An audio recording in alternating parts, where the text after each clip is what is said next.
Nasyuta ko. Ngayon ay may asawa at meron ng pamilya. Wala namang multo, ngunit takot sa asawa ko. Di mo na kailangan mag-alinlangan kung tama ang gagawin mo. Basta huwag kalimutan magdaan-daan, kundi sigurado sa kalalabasan.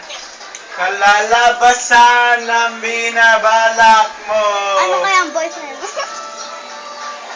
Maliit na butas, lumalaki. Konting gusot, dumadami. Di mo maibabaon sa limot na Sayaw, Sen! Sayaw! kapag nabulag ka. Sayaw! Sayaw! Nang maling akala. Sumayo ka kasi, kuya. Sayaw. Ay, hindi niya na alam.